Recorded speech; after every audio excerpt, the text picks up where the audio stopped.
الله په پاکی یادوي هر هغه څه چې په آسمانونو او په ځمکه کې دي او هغه برلاسه او د حکمت څښتن دی. ای مؤمنانو تاسې ولې هغه څه وایئ چې کوئ نه؟ د الله په وړاندې د ډېر ناوړه حرکت دی چې تاسې هغه څه ووایئ چې کوئ نه. د الله خو هغه خلک خوښ دي چې د هغه په لار کې په داسې شان صف تړلي جنګیږي چې ګواکې هغوی یو محکم کړی شوی دیوال دی.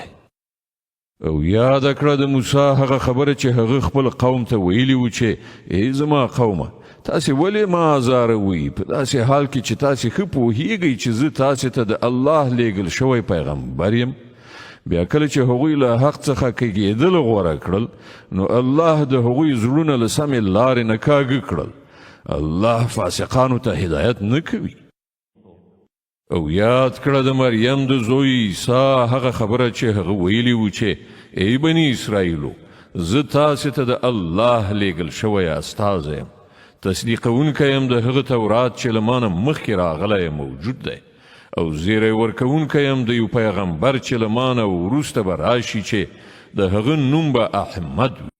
خو کله چې هغه دوی ته له ښکاره څرګندو نښانو سره راغی نو دوی وویل دا خو ښکاره کوډي دي.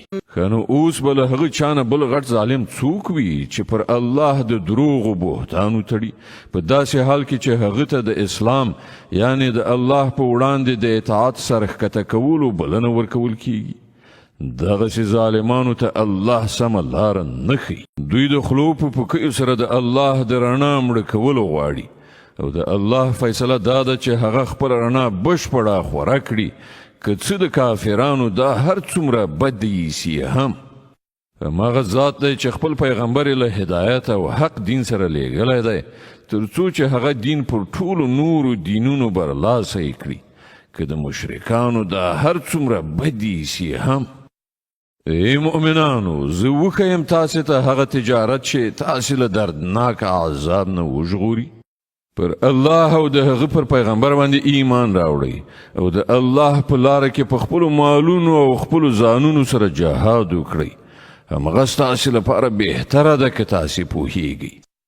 الله به ستاسې ګناهونه دروبخي او تاسې به هغو باغونو ته ننباسي چې تر هغو لاندې به ویالې بهیږي او د ابدي استوګنې په جنتونو کې به ډېر غوره کورونه درکړي. دا دی ستر بریالیتوب. او هغه بل شی چې تاسې غواړئ هغه به هم درکړي. د الله لخوا مرسته او ډېر نږدې په برخه کیدونکی بری. ای پیغمبره مؤمنانو ته د دې زیری ورکړه. ای مؤمنانو د الله مرستندویان شئ لکه څنګه چې عیسی د مریم زوی حوارینو ته ویلي و څوک دی د الله لوري ته په بلنه کې زما ملاتړ؟ او حوارینو ځواب ورکړی و موږ یو د الله مرستندویان. په هغه وخت کې د بني اسرائیلو یوې ډلې ایمان راوړ او بلې ډلې انکار وکړ. بیا موږ د مؤمنانو ملاتړ وکړ د هغوی د دښمنانو پر ضد او همغوی برلاسي شول.